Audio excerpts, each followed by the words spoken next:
जयो बिहारी जय श्री गणेश।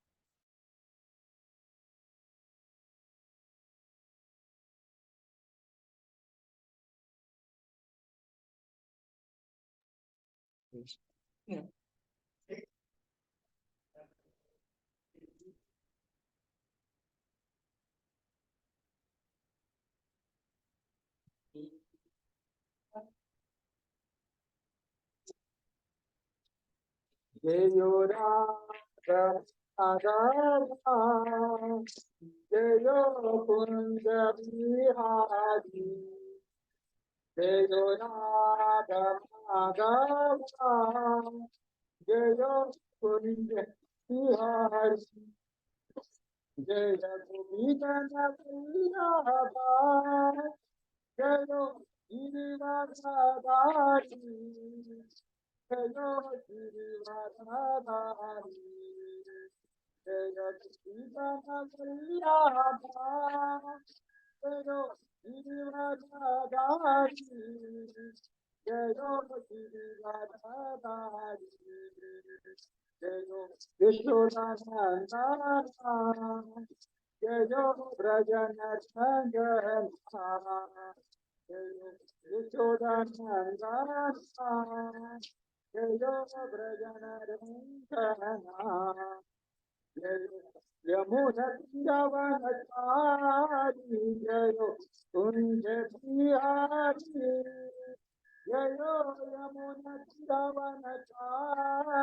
जयो कुंज बिहारी हरे कृष्ण कृष्ण कृष्ण हरे हरे हरे राम राम राम हरे हरे हरे कृष्ण कृष्ण कृष्ण हरे हरे हरे राम राम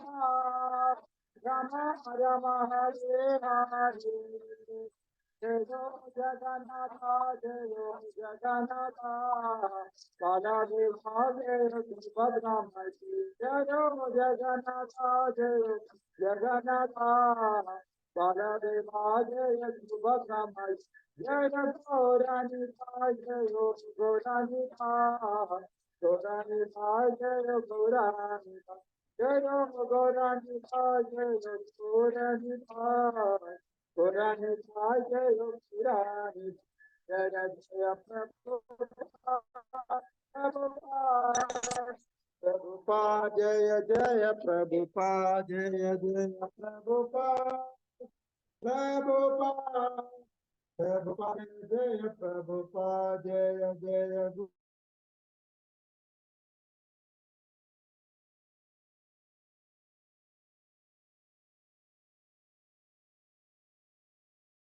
गुरुदेव जय जय गुरुदेव।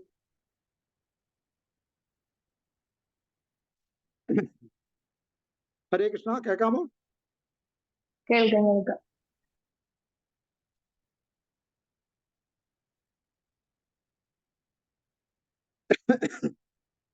ओम नमो भगवते वासुदेवाय ओम नमो भगवते वासुदेवाय ओम नमो भगवते वासुदेवाय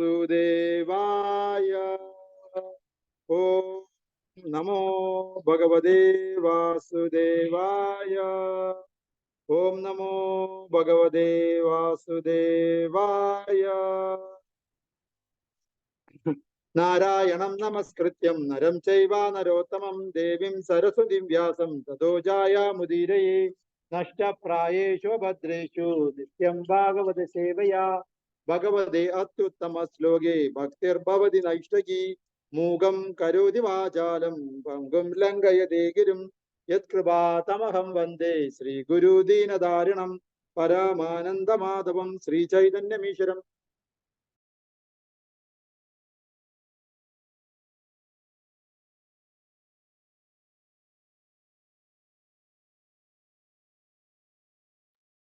ഓം അജ്ഞാനതിമിരാന്തസ്യ ജ്ഞാനാഞ്ജനാശലാകയ ചക്ഷുരുർമിലിതം യേന തസ്മൈ ശ്രീ ഗുരുവേ നമഃ.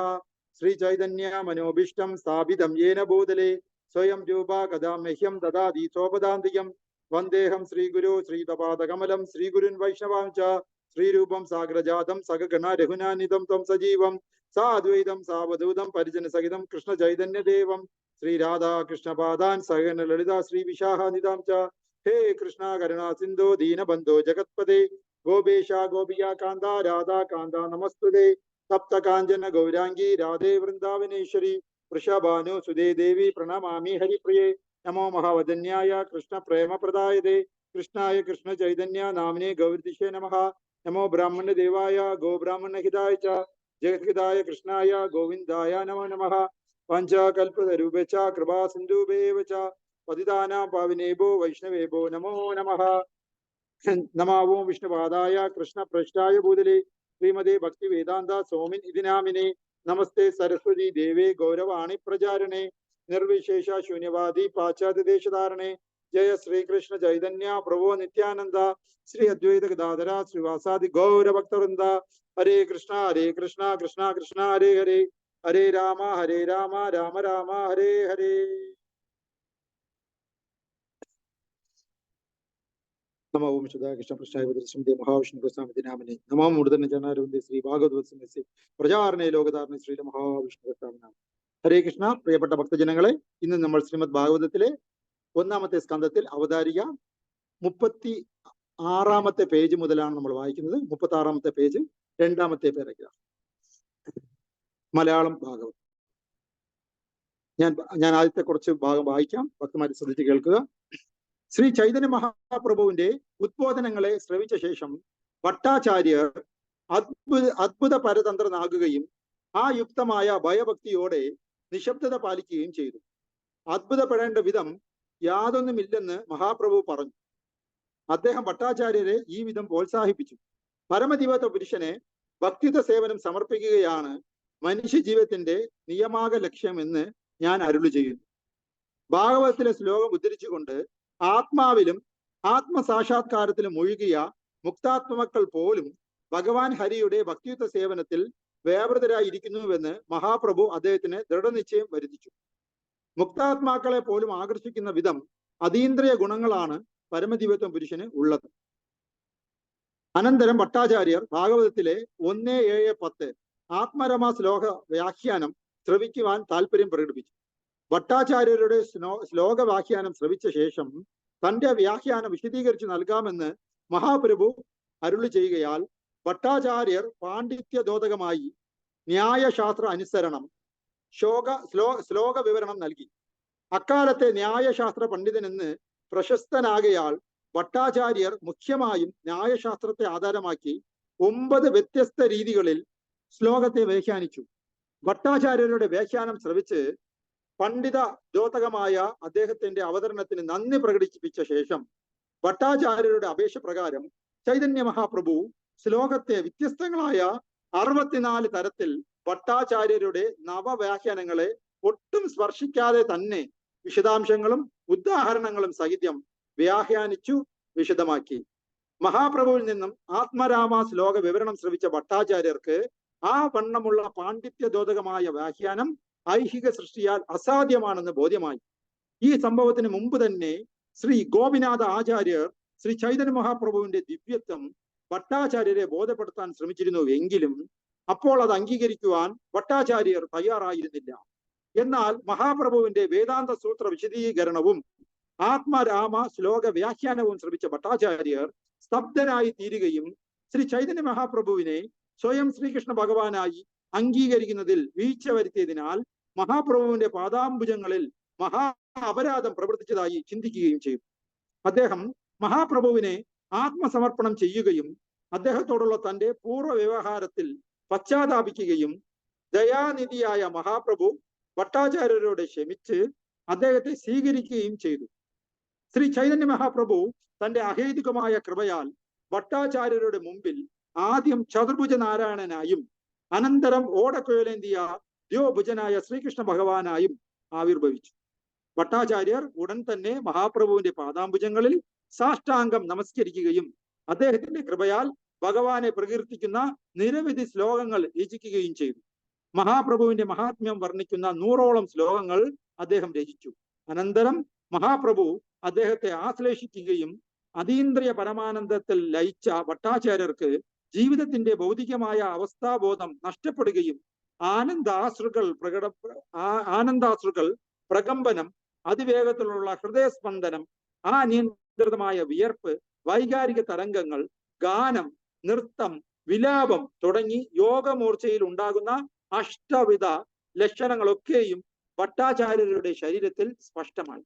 മഹാപ്രഭുവിന്റെ അനുഗ്രഹത്താൽ തന്റെ സാല്യന്റെ അത്യാശ്ചര്യകരമായ സംഭാഷണം ശ്രവിച്ച ശ്രീല ഗോപിനാഥ ഭട്ടാചാര്യർ അത്യന്തം സന്തോഷനാവുകയും ആശ്ചര്യചകിതനാവുകയും ചെയ്തു.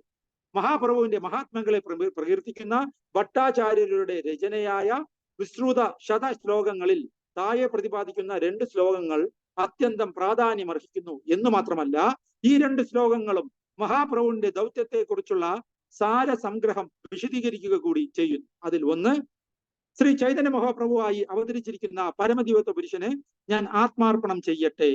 കരുണാസാഗരനായ മഹാപ്രഭു ഭൗതിക വിരക്തിയെക്കുറിച്ചും ഭഗവാനെ ഭക്തിയുക്ത സേവനം സമർപ്പണം നടത്തേണ്ടത് എങ്ങനെ എന്നതിനെ കുറിച്ചും നമ്മെ അഭ്യസിപ്പിക്കുന്നതിനായി ഇപ്പോൾ ചൈതന്യ മഹാപ്രഭുവായി അവതരിച്ചിരിക്കുന്നു. അതിൽ 2, കാലത്തിന്റെ വിസ്മൃതിയിൽ പരിശുദ്ധ ഭഗവത് ഭക്തിയുക്ത സേവനം നഷ്ടപ്പെട്ടിരിക്കുകയാൽ മൂലതത്വങ്ങളുടെ ഉദ്ധാരണത്തിനായി ഭഗവാൻ അവതരിച്ചിരിക്കുന്നു. ആകയാൽ ഞാൻ എന്റെ ആദരപൂർവകമായ പ്രണാമം ഭഗവാന്റെ പാദാംബുജങ്ങളിൽ സമർപ്പിക്കുന്നു. മുക്തി എന്ന പദത്തെ വിഷ്ണു അഥവാ പരമദിവ്യത്വ പുരുഷന്റെ നാമത്തിന് സമാനമായി മഹാപ്രഭു വിശദീകരിച്ചു. മുക്തി കൈവരിക്കൽ അഥവാ ഭൗതിക അസ്തിത്വ ബന്ധനത്തിൽ നിന്നുള്ള മോചനം എന്നത് ഭഗവത് സേവന പ്രാപ്തിയാകുന്നു. അനന്തരം മഹാപ്രഭു കുറെ കാലത്തേക്ക് ദക്ഷിണ ഭാരതത്തിലേക്കുള്ള തന്റെ പ്രയാണം തുടരുകയും മാർഗമധ്യേ കണ്ടുമുട്ടിയവരെ എല്ലാം ശ്രീകൃഷ്ണ ഭഗവാന്റെ ഭക്തരാക്കി പരിവർത്തനപ്പെടുത്തുകയും ചെയ്തു. അത്തരത്തിൽ ഭഗവത് ഭക്തരാകപ്പെട്ടവർ മറ്റനേകരെയും ഭക്തിയുക്ത ഭഗവത് സേവനത്തിലേക്ക് അഥവാ മഹാപ്രഭുവിന്റെ ഭാഗവത ധർമ്മത്തിലേക്ക് ആകർഷിച്ചു. അനന്തരം മഹാപ്രഭു ഗോദാവരി തീരത്തെത്തുകയും അവിടെ ഒറീസ രാജാവായ പ്രതാപരുദ്രനാൽ മദ്രാസിന്റെ ഗവർണറായി നിയോഗിക്കപ്പെട്ട ശ്രീല രാമാനന്ദ രായരെ കണ്ടുമുട്ടുകയും ചെയ്തു. ശ്രീ രാമാനന്ദ രായയുമായുള്ള ശ്രീ ചൈതന്യ മഹാപ്രഭുവിന്റെ സുദീർഘമായ സംഭാഷണം അതീന്ദ്രിയ വിജ്ഞാന സാക്ഷാത്കാരത്തിന് അതിപ്രധാനമാണ്. ആ സംഭാഷണത്തിന്റെ ഒരു ലഘു സംഗ്രഹം ചുവടെ ചേർക്കുകയാണ്. ഓം തത്സത്. ശ്രീല പ്രഭുപാദ് കീ ജയ്. ഹരേ കൃഷ്ണ. ഹരേ കൃഷ്ണ. പ്രിയപ്പെട്ട ഭക്തജനങ്ങളെ, ഓഡിയബിൾ ആണോ? കേൾക്കാൻ പറ്റുന്നുണ്ടോ?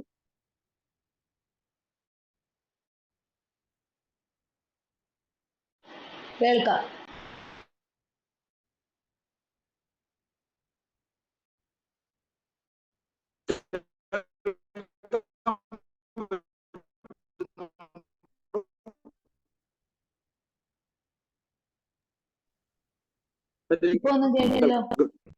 നമ്മൾ ശ്രീമദ് ഭാഗവതം കഴിഞ്ഞ 8-ാം തീയതി മുതൽ തന്നെ നമ്മൾ വായിച്ച് പഠിച്ചു വരികയാണ്. ശ്രീമദ് ഭാഗവതം മൊത്തം 18,000 ശ്ലോകങ്ങളാൽ മുഖരിതമാണ്. എന്നാൽ ശ്രീമദ് ഭാഗവതം മുഴുവനും 18,000 ശ്ലോകങ്ങൾ ഒരു ദിവസം ഒരു ശ്ലോകം എന്നുള്ള രീതിയിൽ നമ്മൾ പഠിച്ചു വരികയാണെങ്കിൽ 18,000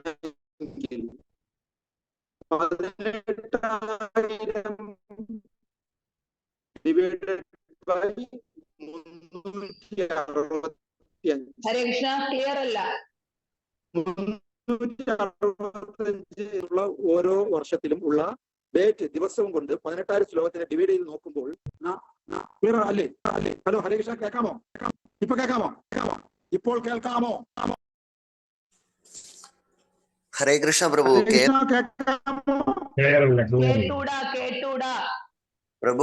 പ്രഭു കുറച്ച് സ്പീഡ് സംസാരിക്കുകയാണെങ്കിൽ ഒന്ന് ബ്രേക്ക് ആവാതെ പോകും.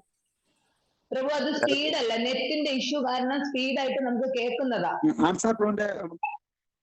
കേൾക്കാം പ്രഭു. ആൻസറിന്റെ മൊബൈൽ കൊണ്ടുവരാമോ? എന്റെ ഈ നെറ്റില് ഇതില് ചിലപ്പം വർക്ക്ഔട്ട് ആവാത്തായിരിക്കും. മൊബൈൽ മാറ്റി നോക്കാം. എനിവേ, ഞാനൊന്ന് പറയാം, ഒന്നുകൂടി ശ്രദ്ധിക്കുക. ശ്രീമദ് ഭാഗവതത്തില് മൊത്തം 18,000 ശ്ലോകങ്ങൾ ഉണ്ട്.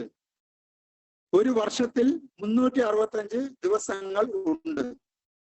18,000 ശ്ലോകത്തിനെ 365 ദിവസത്തിനെ കൊണ്ട് ഹരിക്കുകയാണെങ്കിൽ നമുക്ക് 49 വർഷങ്ങൾ വേണം.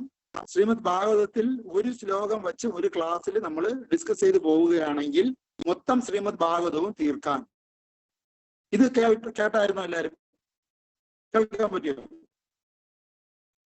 ഇപ്പൊ ഞാൻ പറഞ്ഞ സ്റ്റേറ്റ്മെന്റ് എല്ലാവർക്കും കേട്ടു. ഹരേ കൃഷ്ണ. താങ്ക് യു പ്രഭു. അപ്പോ നമുക്ക് ശ്രീമദ് ഭാഗവതം മുഴുവനും പഠിച്ചു തീർക്കണമെങ്കിൽ ഇനി 49 വർഷം കൂടി വേണം എന്നുള്ള ഒരു സങ്കട വാർത്ത നമുക്ക് ഇവിടെ ഡിസ്കസ് ചെയ്യേണ്ടതുണ്ട്. അപ്പൊ ശ്രീമദ് ഭാഗവതം ഒരു ദിവസം ഒന്ന് എന്നുള്ള രീതിയിൽ പോകുന്നതിനേക്കാളും കൂടുതൽ ശ്ലോകങ്ങൾ നമ്മൾ ഡിസ്കസ് ചെയ്ത് പോകേണ്ടതുണ്ട്.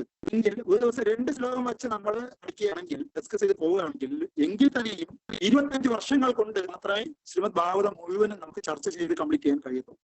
ഇപ്പൊ പ്രിയപ്പെട്ട ഭക്തജനങ്ങളെ, നമ്മൾ വൈകി ഉദിച്ച വിവേകം എന്നതുപോലെ കഴിഞ്ഞ വർഷങ്ങളിലേ നമ്മൾ വളരെ സീരിയസ് ആയിട്ട് തുടങ്ങിയിട്ടില്ലെങ്കിൽ ഒരു പക്ഷേ നമുക്ക് ഭാഗവതം പകുതിയെങ്കിലും ആക്കാൻ കഴിഞ്ഞേനെ.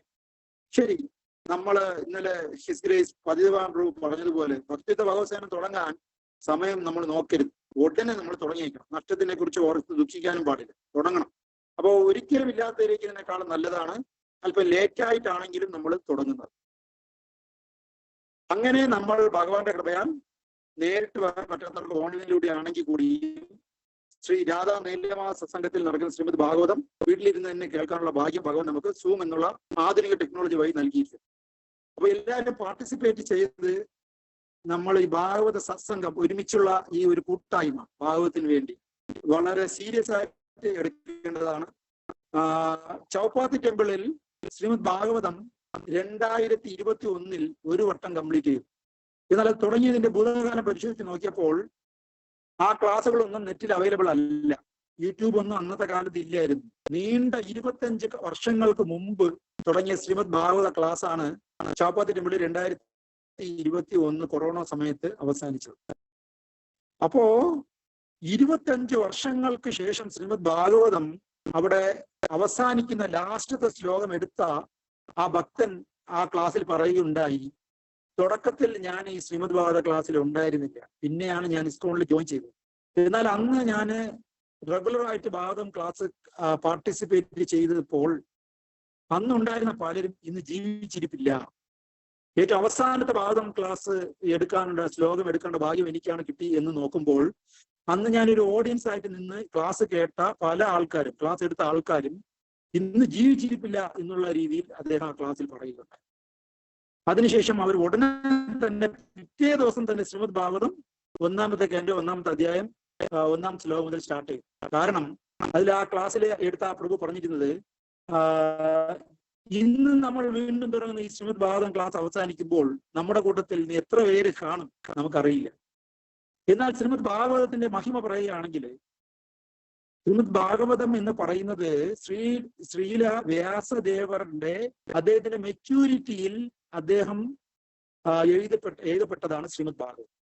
എന്ന് വെച്ചാൽ കലിയുഗത്തിലെ മനുഷ്യന് വേദങ്ങൾ പഠിക്കാനോ അതിലൊരു റിസർച്ച് നടത്താനോ ഉപനിഷത്തുകളോ പുരാണങ്ങളോ തപ്പി നോക്കി സമയം കളയാനോ സമയമില്ലാത്ത ജനങ്ങൾക്ക് ടു ദ പോയിന്റ് മാത്രം എടുത്ത് പറഞ്ഞിട്ടുള്ളതാണ് 18,000 ശ്ലോകങ്ങൾ അടങ്ങുന്ന ശ്രീമദ് ഭാഗവതം. ഹിസ് ഹോളിനെസ് മഹാവിഷ്ണു ഗോസ്വാമി ഗുരുമഹാരാജിന്റെ സകല സമയവും പൂർണ്ണമായും ശ്രീല പ്രഭുപാദർ എഴുതിയ ഭാഗവത ട്രാൻസ്ലേഷന്റെ വരികൾക്കിടയിൽ പരിധി നടന്നാണ് അദ്ദേഹത്തിന്റെ ഒട്ടുമുക്കാൽ സമയവും അദ്ദേഹം ചെലവഴിച്ചിരുന്നത്. അതുകൊണ്ട് തന്നെ ഇസ്കോണിൽ ഇന്ന് അദ്ദേഹത്തിന് ശ്രീമദ് ഭാഗവത ഹംസം എന്നും നടക്കും ഭാഗവതം എന്നൊക്കെ നമ്മുടെ ഹിസോണിലെ മഹാവിഷ്ണു ഗോസ്വാമി മഹാരാജിനെ സ്നേഹപൂർവ്വം ഭക്തജനങ്ങൾ ചാർത്തി കൊടുത്ത നാമമാണ്. അപ്പോ ഏറ്റവും വളരെ പ്രധാനപ്പെട്ട ഒരു കാര്യം മനുഷ്യജന്മത്തിൽ നമ്മൾ ചെയ്യേണ്ടത് ശ്രീമദ് ഭാഗവതത്തിന്റെ ശ്രീല പ്രഭുപാദർ എഴുതിയ പർപ്പട്ടുകൾക്കിടയിലൂടി വായിച്ച് അതിൽ നിന്നും നോട്ട് എഴുതി എടുത്ത് പരസ്പരം ഭക്തന്മാർ തമ്മിൽ കമ്മ്യൂണിക്കേറ്റ് ചെയ്യുന്ന ഒരു കാര്യമാണ് നമ്മൾ ചെയ്യേണ്ടിയിരിക്കുന്നത്. അപ്പൊ അതിനുവേണ്ട ഒരു ഇൻസ്പിറേഷൻ എന്നുള്ള രീതിയിൽ മാത്രമാണ് ശ്രീമദ് ഭാഗവതത്തിന്റെ ഈ മോർണിംഗ് സെഷൻ. ഭാഗവതത്തിൽ പറഞ്ഞിരിക്കുന്ന ഇത് ഡീപ്പായിട്ട് ഇറങ്ങിച്ചെല്ലാൻ വേണ്ടിയുള്ള ക്ലൂ മാത്രമേ രാവിലെ നടക്കുന്ന മോർണിംഗ് സെഷനിലൂടെ നമുക്ക് കിട്ടത്തുള്ളൂ. ബാക്കി ദിവസങ്ങളിൽ നമ്മൾ ഓരോരുത്തരും ആ ഭാഗവത ഭാഗം വീട്ടിൽ ഇരുന്ന് വായിക്കുകയും അതിൽ നിന്ന് നോട്ട് എഴുതിയെടുക്കുകയും അതുമായിട്ട് സപ്പോർട്ട് ചെയ്തിട്ടുള്ള മറ്റ് ഭക്തന്മാരെ എടുത്ത ക്ലാസ്സുകൾ, അതേ ശ്ലോകവുമായി ബന്ധപ്പെട്ടെടുത്ത ക്ലാസ്സുകൾ കേൾക്കാനും അതിൽ നിന്നും വ്യത്യസ്ത ആംഗിളിലൂടെ ആ ഒരു ശ്ലോകത്തിനെ നമ്മൾ നോക്കി കാണാനും സമയം കണ്ടെത്തേണ്ടതുണ്ട്.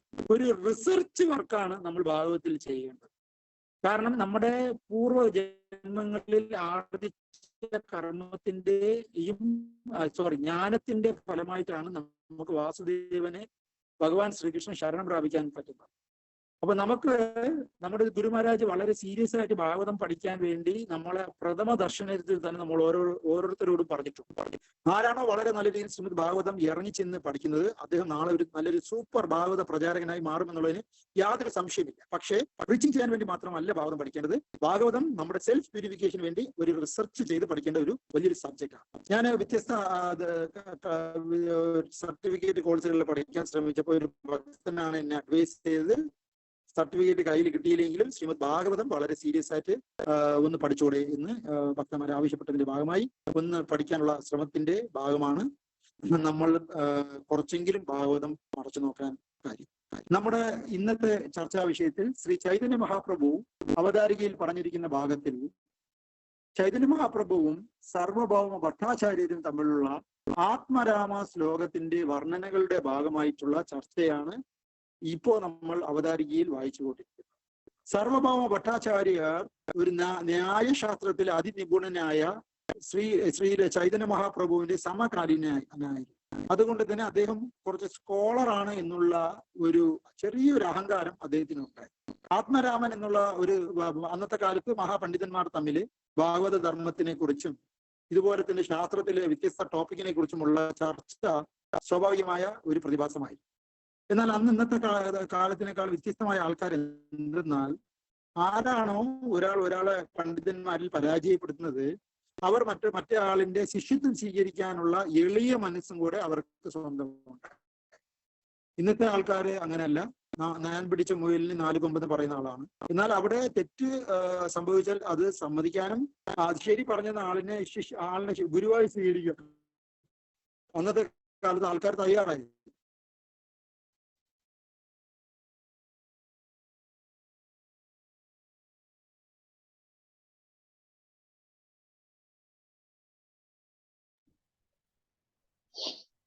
കേൾക്കുന്നില്ല. അങ്ങനെ ആത്മരാമ ശ്ലോകത്തിനെ കുറിച്ചുള്ള ചർച്ച ചെയ്യാൻ വേണ്ടി മുന്നോട്ട് വന്നപ്പോൾ സർവഭൗമ ഭട്ടാചാര്യ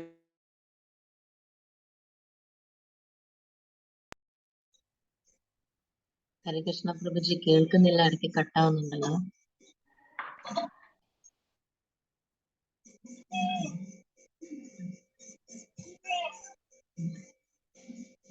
തൊടാതെ തന്നെ വേറെ ഒരു രീതിയിൽ 64 വ്യത്യസ്ത തരത്തിൽ ആത്മരാമ ശ്ലോകത്തിനെ ചൈതന്യ മഹാപ്രഭു നൽകിയ വിവരണം കേട്ട് ഭട്ടാചാര്യർ ഞെട്ടിപ്പോയി എന്നാണ് പറയുന്നത്.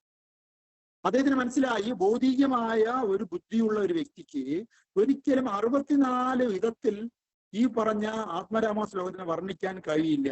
അതുകൊണ്ട് ഈ ചൈതന്യ മഹാപ്രഭുവിന് ഒരു ദിവ്യത്വമുണ്ടെന്നും അത് സാധാരണ ഒരു മനുഷ്യനല്ല എന്നും അപ്പൊ തന്നെ അദ്ദേഹത്തിന് മനസ്സിലായി. സ്വാഭാവികമായും അദ്ദേഹത്തിന്റെ ദിവ്യത്വത്തിനെ കുറിച്ച് ഭട്ടാചാര്യനോട് വേറെയും ആൾക്കാർ പറഞ്ഞിട്ടുണ്ടായിരുന്നു. ഇദ്ദേഹം ദിവ്യത്വമുള്ള ആളാണ്, സാധാരണക്കാരനല്ല എന്ന് ചൈതന്യ മഹാപ്രഭുവിനെ കുറിച്ച് പറഞ്ഞിട്ടുണ്ടായിരുന്നു. എന്നാൽ അദ്ദേഹം അന്ന് വിശ്വസിച്ചില്ല. എന്നാൽ നേരിട്ട് ആത്മരാമ ശ്ലോകത്തിന്റെ വർണ്ണന 64 വ്യത്യസ്ത രീതിയിൽ പറഞ്ഞത് കേട്ടപ്പോൾ ശ്രീ ഗോപിനാഥ ആചാര്യർ നേരത്തെ തന്നെ ചൈതന്യ മഹാപ്രഭുവിന് ഉണ്ട് എന്ന് അവകാശപ്പെട്ടിരുന്ന ദിവ്യത്വം ശരിക്കും ഉണ്ട് എന്ന് സർവഭൗമ ഭട്ടാചാര്യർക്ക് മനസ്സിലായി. അതോടുകൂടി സർവഭൗമ ഭട്ടാചാര്യർ മഹാപ്രഭുവിന്റെ പാദങ്ങളിൽ സാഷ്ടാംഗം നമസ്കരിക്കുകയും തീർച്ചയായിട്ടും അദ്ദേഹത്തിന്റെ ദിവ്യത്വത്തിനെയും അദ്ദേഹം ഭഗവാന്റെ തന്നെ ഭക്താവതാരമാണ് എന്ന് അദ്ദേഹത്തിന് സ്വയം മനസ്സിലാക്കാനും കഴിയും. അതിനുശേഷം സർവഭൗമ ഭട്ടാചാര്യർ ചൈതന്യ മഹാപ്രഭുവിനെ കുറിച്ച് പുകഴ്ത്തി 100ഓളം ശ്ലോകങ്ങൾ രചിക്കുകയും അതിലുള്ള പ്രധാനപ്പെട്ട 2 ശ്ലോകങ്ങൾ നമ്മൾ ഇവിടെ വായിക്കുകയും ചെയ്തിട്ടുണ്ട്. അപ്പോൾ അതിനുശേഷം ചൈതന്യ മഹാപ്രഭുവിന്റെ ലീലകളിലേക്ക് ശ്രീ രാമാനന്ദ രായരുമായിട്ടുള്ള ഭഗവാൻ ശ്രീ ചൈതന്യ മഹാപ്രഭുവിന്റെ ഡിസ്കഷനിലേക്കാണ് അടുത്ത ആഴ്ച മുതൽ നമ്മൾ ചർച്ച ചെയ്യപ്പെടുന്നത്. അപ്പൊ ഈ ചൈതന്യ മഹാപ്രഭുവിന്റെ ഈ ലീലയിലൂടെ ബ്രഹ്മമധ്വ ഗൗഡീയ വൈഷ്ണവ സമ്പ്രദായം എന്ന് പറയുന്ന സമ്പ്രദായം അതിനു മുമ്പ് ഉണ്ടായിരുന്ന പല സമ്പ്രദായങ്ങളെയും പാണ്ഡിത്യത്തിലും ആർഗ്യുമെന്റിലും കീഴ്പ്പെടുത്തി എന്നുള്ള സത്യാവസ്ഥ നമ്മുടെ പ്രിയപ്പെട്ട ഭക്തജനങ്ങൾ മനസ്സിലാക്കുക.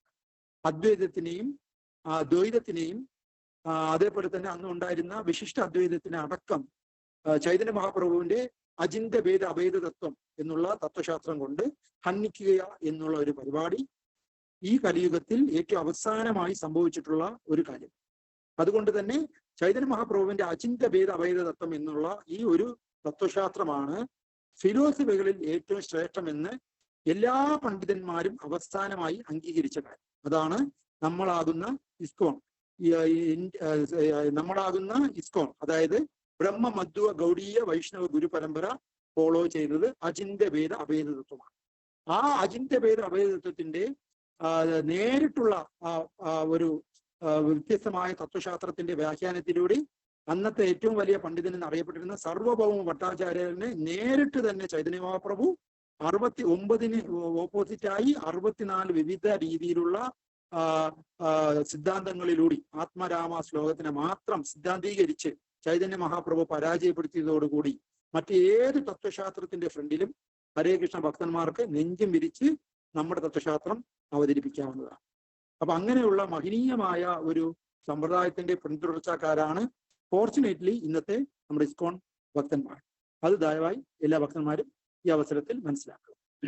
നമ്മളിപ്പോ ശ്രീമദ് ഭാഗവത്തിന്റെ കഴിഞ്ഞ ദിവസങ്ങളിലെ ക്വസ്റ്റ്യൻ ആൻഡ് ആൻസർ സെഷൻ എന്നുള്ള രീതിയിലാണ് നമ്മൾ ഈ ഒരു എപ്പിസോഡുകൾ നടത്തിക്കൊണ്ടിരിക്കുന്നത്. ശ്രീമദ് ഭാഗവതത്തിന്റെ 1-ാമത്തെ അധ്യായം 1-ാമത്തെ ശ്ലോകം ഫസ്റ്റ് കാൻഡോയിൽ തുടങ്ങുന്നതിന് മുമ്പ് തന്നെ ശ്രീമദ് ഭാഗവത്തിലുള്ള എല്ലാ കാൻഡോവും ക്വസ്റ്റ്യൻ ആൻഡ് ആൻസർ എന്നുള്ള രീതിയിൽ ഏതൊക്കെ ശ്ലോകത്തിൽ എന്തൊക്കെ ചോദ്യത്തിന് ഉത്തരം കിട്ടുന്നു എന്നുള്ള ഒരു ചർച്ചയാണ് നമ്മൾ എപ്പിസോഡ് വൈസ് നമ്മൾ ഡെയിലി ഭാഗം ക്ലാസ്സിൽ എൻ്റെ ക്ലാസ്സിലൂടെ നമ്മൾ കൂടുതൽ കോൺസെൻട്രേഷൻ ചെയ്തുകൊണ്ടിരിക്കുന്നത്.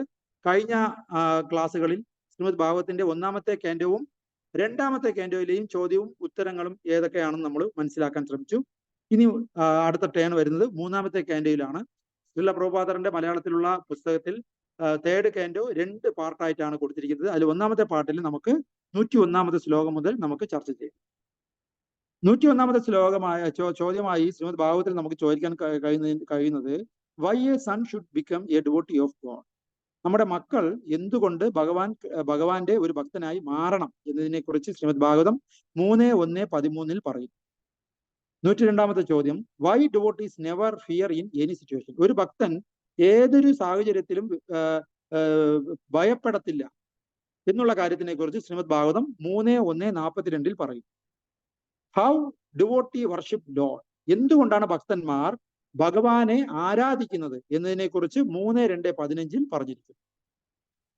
Can one attain happiness, satisfaction and deliverance from sadness by performing puritive activities. പുണ്യകർമ്മങ്ങളിലൂടെ ഉണ്ടാവുന്ന സാഡ്നസ് വിഷമാവസ്ഥയെ എങ്ങനെയാണ് നമുക്ക് ഹാപ്പിനെസ് ആയിട്ടും സംതൃപ്തിയായിട്ടും മുക്തിപ്രദമായിട്ടും ആക്കി മാറ്റാൻ കഴിയും എന്നതിനെ കുറിച്ച് ശ്രീമദ് ഭാഗവതം 3:5-2 പ്രതിപാദിക്കുന്നു. How a civilized person takes second birth by the mercy of spiritual master. എങ്ങനെയാണ് ഒരു സാംസ്കാരികമായ ഒരു വ്യക്തി ആധ്യാത്മിക ഗുരുവിന്റെ കാരുണ്യം കൊണ്ട് 2ാമത്തെ ജന്മം നേടുന്നത് എന്നതിനെ കുറിച്ച് ശ്രീമദ് ഭാഗവതം 3:5-7 പ്രതിപാദിക്കുന്നു. What is the nature of a devotee. ഒരു ഭക്തന്റെ സ്വഭാവം എന്താണ് എന്നതിനെ കുറിച്ച് 3:5-45 പ്രതിപാദിക്കുന്നു. What is the character of a guru who is following dharma. എന്താണ് ഒരു ശരിയായ ഗുരുവിന്റെ സ്വഭാവ സവിശേഷതകൾ, ആരാണ് ധർമ്മം ഫോളോ ചെയ്യുന്നത് എന്നതിനെ കുറിച്ച് ശ്രീമദ് ഭാഗവതം 3:7-36 പ്രതിപാദിക്കുന്നു. Is a guru necessary in your life. നമ്മുടെ ജീവിതത്തിൽ ഗുരുവിന്റെ ആവശ്യകത ഉണ്ടോ എന്നതിനെ കുറിച്ച് 3:7-39 പ്രതിപാദിക്കുന്നു. For whom Lord Krishna will always be ready to fulfil their desires. ആരുടെ ആഗ്രഹങ്ങളെ പരിപൂർണമായും നടത്തിക്കുവാനാണ് ശ്രീല ഭഗവാൻ ലോർഡ് ശ്രീകൃഷ്ണ എപ്പോഴും റെഡിയായി നിൽക്കുന്നത്. അതിനെക്കുറിച്ച് 3:9-11 പ്രതിപാദിക്കുന്നു. How Supreme Lord helps a devotee in the form of a Chaitya Guru in one's heart. എങ്ങനെയാണ് ചൈത്യഗുരു എന്നുള്ള രീതിയിൽ ഒരാളുടെ ഹൃദയ കമലങ്ങളിൽ നിന്നുകൊണ്ട് ഭഗവാൻ ഒരാളെ സഹായിക്കുന്നത് എന്നതിനെ കുറിച്ച് 3:9-38 പ്രതിപാദിക്കുന്നു. What are the three types of annihilation? 3 തരം സംഹാരങ്ങൾ എന്തൊക്കെയാണ് എന്നതിനെ കുറിച്ച് 3:10-14 പറയും. How human intelligence is getting wasted.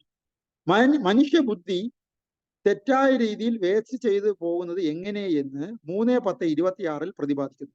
What is religion and what is religion? എന്താണ് മതം, എന്താണ് മതത്തിന് ഓപ്പോസിറ്റ് ആയിട്ടുള്ള പ്രവർത്തനങ്ങൾ എന്നതിനെ കുറിച്ച് 3:12-25 പറയും. What are the 7 types of yajnas? യജ്ഞങ്ങൾ 7 വിധമുണ്ട്, അവ ഏതെല്ലാം എന്നതിനെ കുറിച്ച് 3:13-38 പ്രതിപാദിക്കുന്നു. Is there anything more valuable than getting the service of the Lord Krishna? ഭഗവാൻ ശ്രീകൃഷ്ണന്റെ ഭക്തിയുക്ത ഭഗവത് സേവനത്തിനേക്കാളും വിലപിടിപ്പ ഉള്ള എന്തെങ്കിലും ഈ ലോകത്തുണ്ടോ എന്നതിനെ കുറിച്ച് 3:13-49 പ്രതിപാദിക്കുന്നു. How a man and woman can become perfect partners in the development of human life. മാനുഷിക ജീവിതത്തിന്റെ ഉയർച്ചകളിൽ എങ്ങനെ ആണിനും പെണ്ണിനും ഒരു പെർഫെക്റ്റ് പാർട്ട്ണറായി സഹകരിച്ച് മുന്നോട്ട് പോകാം എന്നതിനെ കുറിച്ച് 3:14-17 പ്രതിപാദിക്കുന്നു. Is there any real love in this material world? എന്താ ഈ ഭൗതിക ലോകത്തിൽ ശരിയായ സ്നേഹമുണ്ടോ എന്നതിനെ കുറിച്ച് 3:14-19 പ്രതിപാദിക്കുന്നു. Why demigod even including Brahma desires to get human form of life? എന്തുകൊണ്ടാണ് ദേവന്മാരും പ്രത്യേകിച്ചും ബ്രഹ്മദേവൻ അടക്കം മനുഷ്യ ശരീരം കിട്ടണമെന്ന് ആഗ്രഹിക്കാൻ കാരണമെന്ത് എന്നതിനെ കുറിച്ച് 3:15-24 പറയും. എന്ന് വെച്ചാൽ അതിനർത്ഥം മനുഷ്യ ശരീരം അത്രയ്ക്കും വിലപ്പെട്ടതാണ് എന്നാണ് ആ പറഞ്ഞതിനർത്ഥം. What are the qualities of a people who are eligible to enter in to the lords above? ഏത് തരം ആൾക്കാരാണ്, എന്ത് ക്വാളിറ്റീസ് കൊണ്ടാണ് ഭഗവാന്റെ ധാമത്തിലേക്ക് അവർക്ക് ഉയർച്ച ഉണ്ടാകുന്നത്? ഏത് ക്വാളിറ്റിയോട് കൂടിയുള്ള ആൾക്കാർക്കാണ് ഉണ്ടാകുന്നത് ഭഗവാന്റെ ധാമത്തിലേക്ക് എത്താൻ എന്നതിനെ കുറിച്ച് 3:15-25 പറയും. How to perform yajna in Kaliyuga which is only possible in Satyayuga? സത്യയുഗത്തിൽ മാത്രം ചെയ്യാൻ പറ്റുന്ന യജ്ഞങ്ങൾ എങ്ങനെ കലിയുഗത്തിൽ നിർവഹിക്കാൻ പറ്റും എന്നതിനെ കുറിച്ച് 3:15-45 പറയും. What are the 5 types of salvation? 5 തരം മുക്തികൾ ഏതെല്ലാം എന്നതിനെ കുറിച്ച് 3:15-48 പ്രതിപാദിക്കും. Why Brahmanas and Vaishnavas should be respected? എന്തുകൊണ്ട് ബ്രാഹ്മണന്മാരെയും വൈഷ്ണവമാരെയും നമ്മൾ ബഹുമാനിക്കേണ്ടത് എന്തിനു വേണ്ടിയാണ് എന്നതിനെ കുറിച്ച് 3:16-9 പറയും. Why a duty cannot be at fault? ഒരിക്കലും ഭക്തന് പാളിച്ചകൾ പറ്റത്തില്ല എന്ന് പറയുന്നത് എന്തുകൊണ്ടാണ്? 3:16-25 പറയും. What is the difference between material world and spiritual world? എന്താണ് ഭൗതിക ലോകവും ആധ്യാത്മിക ലോകവും തമ്മിലുള്ള വ്യത്യാസം എന്നതിനെ കുറിച്ച് 3:16-37 പറയുന്നു എന്നതോടുകൂടി ശ്രീമദ് ഭാഗവതത്തിലെ ശ്രീല പ്രഭുപാദറിന്റെ തർജ്ജിമയിൽ 3ാമത്തെ കാൻഡോ ഫസ്റ്റ് പാർട്ടിലുള്ള ക്വസ്റ്റ്യൻ ആൻഡ് ആൻസർ നമ്മൾ ചർച്ച ചെയ്യപ്പെട്ട് കഴിഞ്ഞു. ഗ്രന്ഥരാജ് ശ്രീമദ് ഭാഗവതം ഭഗവത്ഗീതാക്കി എന്തെങ്കിലും ഭക്തന്മാർക്ക് ഇന്നത്തെ ഡിസ്കഷനുമായി ബന്ധപ്പെട്ട് ഡൗട്ട് ഉണ്ടെങ്കിൽ ചോദിച്ചു. ഹരേ കൃഷ്ണ. ഹരേ കൃഷ്ണ പ്രഭു. ജയ് ഹരേ കൃഷ്ണ. പ്രഭു, ചൈത്യ ഗുരുവിനെ കുറിച്ച് ഒന്ന് പറയാവോ പ്രഭു? Thank you madam. അപ്പൊ ഇന്ന് ചൈത്യഗുരുവിനെ കുറിച്ച് എന്താണ് ചൈത്യഗുരു എന്നാണ് മാതാജി ചോദിച്ചിരിക്കുന്നത്. അതായത് ഭഗവാൻ നമ്മുടെ ഹൃദയ കമലങ്ങളിൽ പരമാത്മരൂപേണ വസിക്കുന്നുണ്ട് എന്ന് നമ്മൾ ഭഗവത്ഗീതയുടെ ഒരു ശ്ലോകത്തിൽ പറയുന്നു. ശ്ലോകം നമ്പർ ഞാൻ മറന്നുപോയി. ഒരേ സമയത്ത് തന്നെ ഭഗവാൻ ഹൃദയത്തിൽ ആണ് വസിക്കുന്നത്, അതേ സമയത്ത് നമ്മളാകുന്ന ആത്മാവും നമ്മുടെ ഹൃദയ കമലങ്ങളിലാണ് വസിക്കുന്നത്. അപ്പൊ ഒരു ഭഗവത്ഗീതയിലെ പുസ്തകം എടുത്ത് നമ്മൾ മറച്ചു നോക്കുമ്പോൾ അതില് ഒരു 2 കിളികൾ ഒരു ചില്ലയിൽ ഇരിക്കുന്നതായിട്ട് ഉള്ള ഒരു പടമുണ്ട്. എല്ലാ ഭഗവത്ഗീതയിലും ആ പടമുണ്ട്.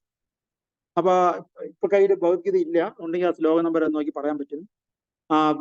അപ്പൊ ആ ചില്ലയില് ഒരു കിളി അസ്വസ്ഥനായിട്ടും മറ്റൊരു കിളി വളരെ ഹാപ്പി ആയിട്ടും കാണപ്പെടും.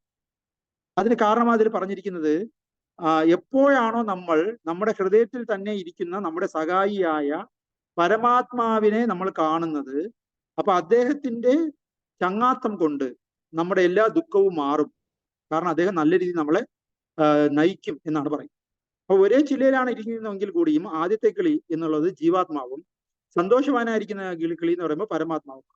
അപ്പൊ നമ്മൾ എപ്പോഴാണോ ഒരു ജീവാത്മാവ് പരമാത്മാവിൽ നിന്നും സഹായം സ്വീകരിച്ചു തുടങ്ങുന്നത്, അദ്ദേഹമായിട്ടുള്ള റിലേഷൻഷിപ്പ് ബിൽഡ് ചെയ്ത് തുടങ്ങുന്നത്, അപ്പം മുതൽ അദ്ദേഹത്തിന് ആ റിലേഷൻഷിപ്പിലൂടെ ആ പരമാത്മാവിൽ നിന്നും നിർദ്ദേശങ്ങൾ കിട്ടാൻ തുടങ്ങും. ആ സമയത്ത് പരിപൂർണമായ ഒരു സംതൃപ്തി നമുക്ക് കിട്ടും. അതിനെയാണ് ചൈത്യഗുരു എന്ന് പറയും. അപ്പോ നമ്മുടെ ഉള്ളിൽ തന്നെ ഉള്ള പരമാത്മാവ് നമുക്ക് നൽകുന്ന നിർദ്ദേശമാണ് ഈ ഒരു പദം കൊണ്ട് അർത്ഥമാണ്. അപ്പോ നമുക്കറിയാം, ഏതൊരു സന്തോഷത്തിനും ഈ ലോകത്ത് 2 പേര് വേണം. സന്തോഷം വേണം എന്ന് പറഞ്ഞാൽ അർത്ഥം 2 പേര് വേണം എന്നാണ്. ഒരാൾ പറയാനും ഒരാൾ കേൾക്കാനും ഉണ്ടാകും.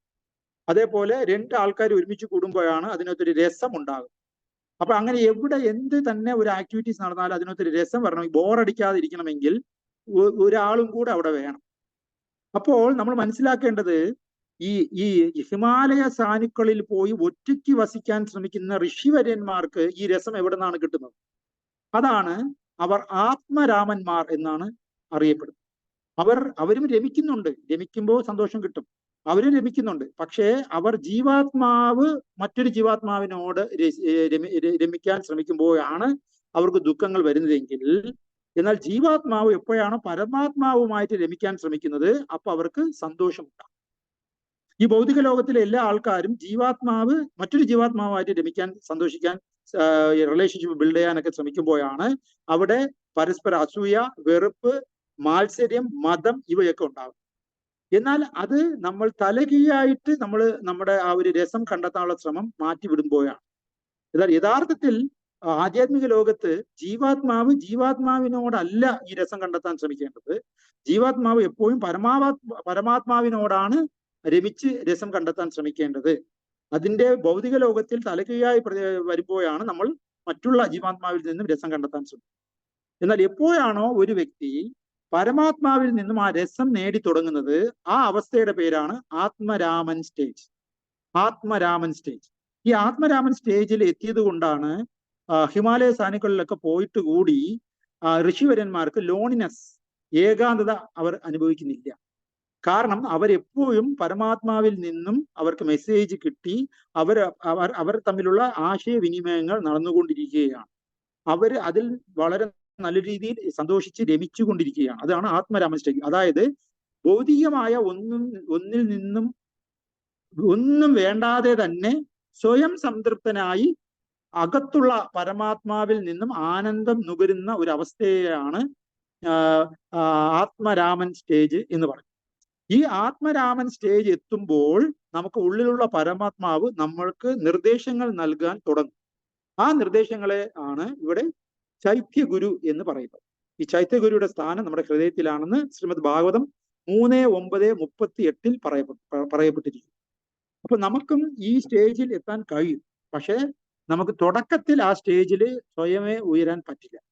അതുകൊണ്ട് ഔട്ട്സൈഡിൽ നിന്നും ഒരു ഗുരുവിന്റെ സഹായം നമുക്ക് ആവശ്യമാണ് തുടക്ക സ്റ്റേജിൽ. അപ്പൊ ഔട്ട്സൈഡിലുള്ള ഒരു ഗുരുവിനെ നല്ല രീതിയിൽ നമ്മൾ സേവ ചെയ്ത് ആ ഗുരുവിന്റെ നിർദ്ദേശം സ്വീകരിച്ച് അതനുസരിച്ച് നമ്മൾ സേവ ചെയ്ത് വരുമ്പോൾ പതുക്കെ നമ്മുടെ അകത്തുള്ള പരമദിവ്യോത്തമ പുരുഷനായ ചൈത്യഗുരു പരമാത്മ രൂപേണ ഹൃദയത്തിന്റെ അകത്തു നിന്നും നിർദ്ദേശങ്ങൾ നൽകാൻ തുടങ്ങും. ഇതിനെ നമുക്ക് കണക്ട് ചെയ്ത് നമുക്ക് പറയാൻ പറ്റുന്നത്, ഭക്തിയിൽ വ്യത്യസ്തമായ നിലവാരത്തിലുള്ള ആൾക്കാരാണ് ഉള്ളത്. പല ആൾക്കാർക്കും അർജുനന്റെ അവസ്ഥയാണ്. വെളിയിൽ നിന്നും ചെവി കൊണ്ട് കേൾക്കാൻ പറ്റുന്ന നിർദ്ദേശങ്ങൾ മാത്രമേ കേൾക്കാൻ കഴിയത്തുള്ളൂ. അതുകൊണ്ട് അർജുനനെ ഉപദേശിച്ച ശ്രീകൃഷ്ണ ഭഗവാൻ അദ്ദേഹത്തിന്റെ വായിലൂടെ പറഞ്ഞു കൊടുത്ത കാര്യം അർജുനന്റെ ചെവിയിലൂടെ കേട്ട് ആ നിർദ്ദേശത്തിന്റെ അനുസരിച്ച് ജീവിക്കാൻ, പ്രവർത്തിക്കാൻ അർജുനൻ ശ്രമിച്ചു. ഇവിടെ ഔട്ട്സൈഡ് നിന്നും കിട്ടുന്ന നിർദ്ദേശം, ഗുരുവിൽ നിന്നും കിട്ടുന്ന നിർദ്ദേശം എന്നുള്ള രീതിയിലാണ് ഭഗവത്ഗീത അർജുനൻ സ്വീകരിച്ചിരിക്കുന്നത്. എന്നാൽ നമ്മൾ മനസ്സിലാക്കേണ്ടത്, ഭീഷ്മദേവൻ എങ്ങനെയാണ് ഭഗവാനിൽ നിന്ന് നിർദ്ദേശങ്ങൾ സ്വീകരിച്ചത്? അവിടെയാണ് അർജുനനും ഭീഷ്മദേവനും തമ്മിലുള്ള വ്യത്യാസം. ഭീഷ്മദേവൻ അകത്തുള്ള ചൈത്യഗുരുവിന്റെ രൂപത്തിൽ നിന്നുകൊണ്ട് ശ്രീകൃഷ്ണ ഭഗവാൻ തന്ന നിർദ്ദേശങ്ങൾ നടപ്പിലാക്കുകയാണ് ചെയ്തത്. ആ അർത്ഥത്തിൽ അർജുനനേക്കാളും ഒരുപാട് ഉയരങ്ങളിലാണ് ഭീഷ്മദേവന്റെ സ്ഥാനം. കാരണം ഹൃദയകമലങ്ങളിലുള്ള ഭഗവാന്റെ ചൈത്യഗുരു എന്നുള്ള ഫോമിൽ നിന്നും ഭഗവാൻ ശ്രീകൃഷ്ണൻ തരുന്ന നിർദ്ദേശങ്ങൾ മനസ്സിലാക്കാനുള്ള കഴിവ് ഭീഷ്മദേവന് ഉണ്ടായിരുന്നപ്പോൾ നേരിട്ടുള്ള ശ്രീകൃഷ്ണ ഉപദേശം ഗുരു രൂപേണ കൊടുത്ത നിർദ്ദേശങ്ങൾ മാത്രമേ അർജുനന് സ്വീകരിക്കാൻ കഴിഞ്ഞിരുന്നു. അപ്പൊ നേരിട്ടുള്ള ഗുരുവിൽ നിന്ന് കിട്ടുന്ന നിർദ്ദേശം സ്വീകരിച്ച് പ്രവർത്തിക്കാനേ വളരെ പാടുപെടുന്ന നമുക്ക് ചൈത്യഗുരുവിന്റെ നിർദ്ദേശങ്ങൾ നേരിട്ട് സ്വീകരിക്കാനുള്ള സ്റ്റേജിൽ എത്തുക എന്നുള്ളത് ഒരുപാട് ദൂരം നമുക്ക് സഞ്ചരിക്കേണ്ടതുണ്ട്. അപ്പൊ നമ്മൾ ഫോളോ ചെയ്യേണ്ടത് ശരിക്കും അർജുനന്റെ വഴിയാണ്. എക്സ്റ്റേണൽ ഗുരുവിൽ നിന്നും ഗുരുശിഷ്യ പരമ്പരയുള്ള ആധികാരികമായ ഗുരുവിൽ നിന്നും നിർദ്ദേശങ്ങൾ സ്വീകരിച്ച് മുന്നോട്ട് പോകുമ്പോൾ അകത്തുള്ള ചൈത്യഗുരുവിന്റെ നിർദ്ദേശങ്ങൾ മനസ്സിലാക്കാനുള്ള പക്വത ഭാവിയിൽ നമുക്ക് വന്നു ചേരുക. ഹരേ കൃഷ്ണ. മാതാജി മനസ്സിലായോ? താങ്ക് യു പ്രഭു, താങ്ക് യു വെരി മച്ച് പ്രഭു. നന്നായിട്ട് ഹരേ കൃഷ്ണ. ഹരേ കൃഷ്ണ പ്രഭുജി. കൃഷ്ണ കൃപ. മാതാജി പറഞ്ഞാൽ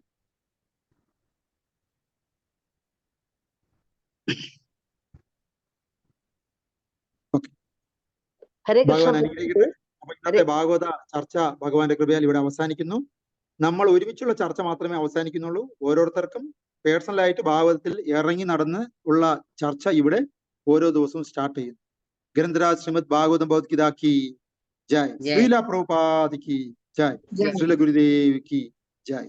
ഗൗര പ്രമാണിതേ. ഹരി ഹരി.